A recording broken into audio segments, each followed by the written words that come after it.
There are 5 things that almost nobody tells you before signing up for Medicare, not the government, not in a brochure, not in the Medicare New Guidebook, not on one of those phone numbers that you call in that you see on your TV.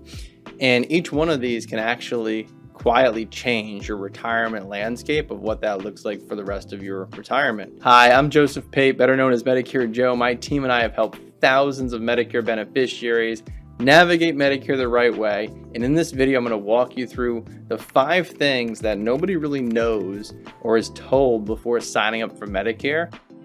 And the first one is that you're probably not going to be enrolled automatically. A lot of people think they're going to be enrolled automatically into Medicare. That's not the case for the majority of people. Number 2 is that your zip code actually decides your options, not your state, your zip code. Medicare does not cover long-term care. Newsflash, a lot of people don't know that. And then your income from 2 years ago, yes, while you were still employed 2 years ago, sets your premium for today. And lastly, number 5, and this is one of the sneakiest of all, the choice you make at 65 can quietly close doors for you if you want to change coverages as you age through Medicare, turn 70, 75, and so on. And the pain point for me in making this video is that none of these are obvious when you sign up. All of them actually show up later in life for people. And when that decision's already been made, it's already too late. So I want to get in front of this for you for when you're signing up for Medicare. You can understand these 5 things that you need to be aware of.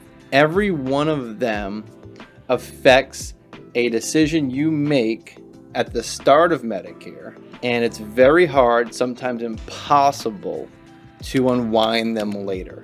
That's why they matter the most here, more than anything else, when you're signing up for Medicare, because you might not be able to have any changes later on with them. For each one, I'm going to tell you what it is, why it matters for you, and what to do about it. And stay through all 5, because the last one is one almost nobody explains until it's too late and absolutely cannot be unchanged later on. So the first one here is that you're probably not going to be enrolled into Medicare automatically.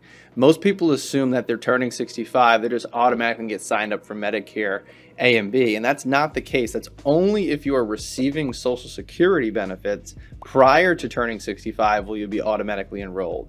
So it matters a lot for people because there's a window of those people that are not receiving Social Security. If they want to take Medicare, they need to sign up. It's a 7-month window around your 65th birthday, 3 months before your birth month, and then 3 months after your birth month is that window.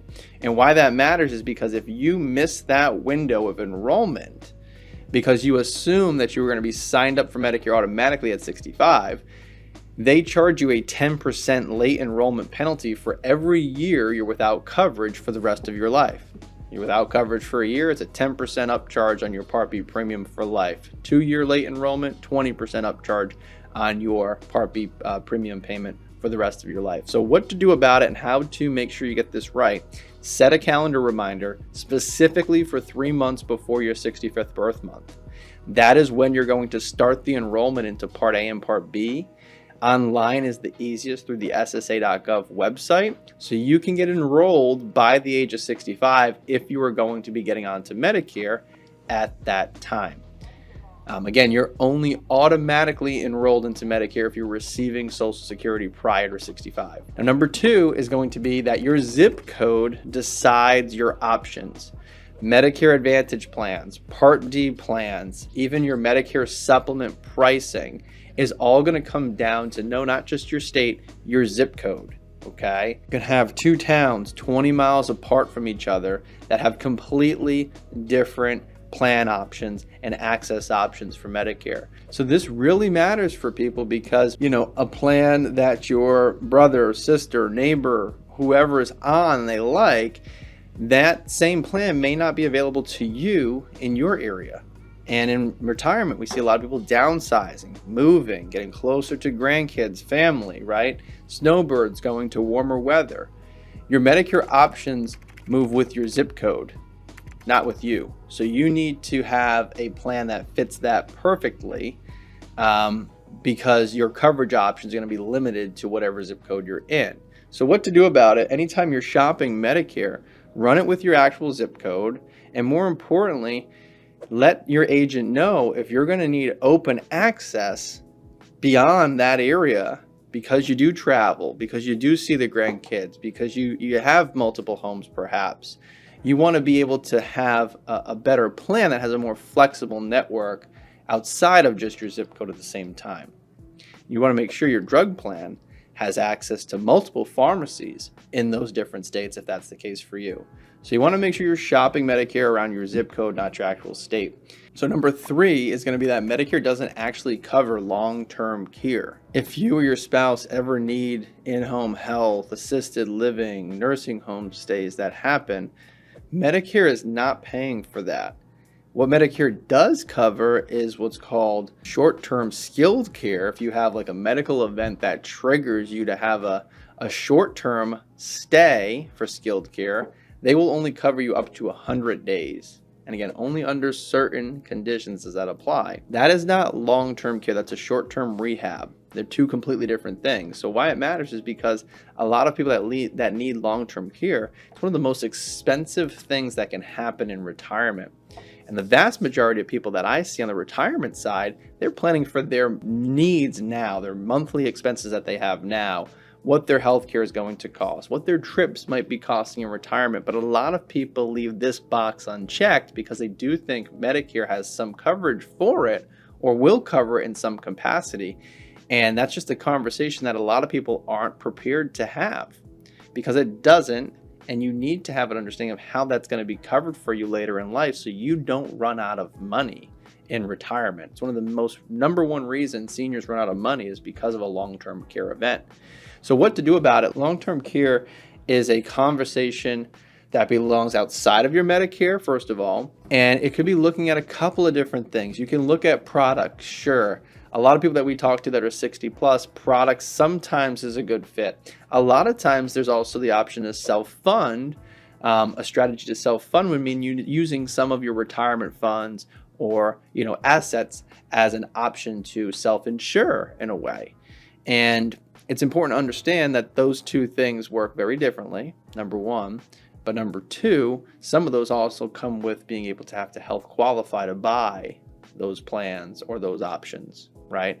So it matters because you need to start having the conversation of how you want that to be covered or what even is the plan for that if that were to happen to you or your spouse. Number 4, your income from 2 years ago sets your premium today. Yes, so your Medicare Part B and Part D premiums, they're not the same for everybody. There's what's called an income-related Medicare adjustment that can apply to you if you made over $109,000 as a single filer or over $218,000 as a joint filer. And what they do is they go 2 years back. So in 2026 here, they're going to look at your 2024 tax return to determine your premium that starts January 2026 because they don't have the 2025 tax return yet at that point for a lot of people.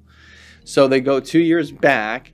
And let's say you're working and then you retire and you're getting on a Medicare and you had a higher income generating year in 24 than you do now in 2026, you are going to be pushed past the income threshold and be charged a income related surcharge ultimately on your Part B and Part D premium. So what do you do about that type of situation? There's two things. If you do have an IRMAA and you've had a life-changing event, so you went from working to retiring, you can appeal it. There's a form that you fill out that says, hey, my income is completely different now than it was 2 years ago. The problem is a lot of people don't even know this form exists, and they pay this higher premium for a whole year, 2 years, sometimes 3 years that they didn't need to actually be paying it because they didn't know a form existed that they could use to appeal their Medicare income surcharge that they're being charged based on income they had from 2 years ago. So if you are planning around getting onto Medicare and you know you were a high income earner or have higher asset total value of retirement accounts and stuff like that, you need to understand how IRMAA works and how you can appeal it in certain cases. And the number 5, this is the biggest one in my opinion. The choice that you make at 65 with your plan, you may never be able to change. So the door to make a change quietly closes behind you because it's based on your health. And nobody explains this before it's too late. So when you first get onto Medicare, you have a one-time window to pick a Medicare Advantage plan or original Medicare with a supplement plan. So original Medicare with a supplement would be something that covers you completely and entirely. You only pay a higher premium to have said coverage. So that really is a good fit for people that do have a lot of medical bills that they pay, or they just want peace of mind, not have to worry about paying a lot of co-pays. But getting that plan at 65 is a guaranteed option for you. Now, if you wait and you go with a Medicare Advantage plan to start off, you now have to qualify with your health to go from an Advantage plan to original Medicare with a supplement plan. And a lot of people don't know that. So it matters because as you get older and you're on the plan past 65, you're now 70, 75, 80, your health's going to change. And sometimes the people that pick that plan at 65, they want to make a change later in life, and they're not able to make a change later in life because their health has changed, because they're paying more medical bills, because they're paying more co-pays, because their health has changed. They want to make a switch, but that door quietly closed because their health had started to become worse and worse, and now they actually can't qualify to make that change.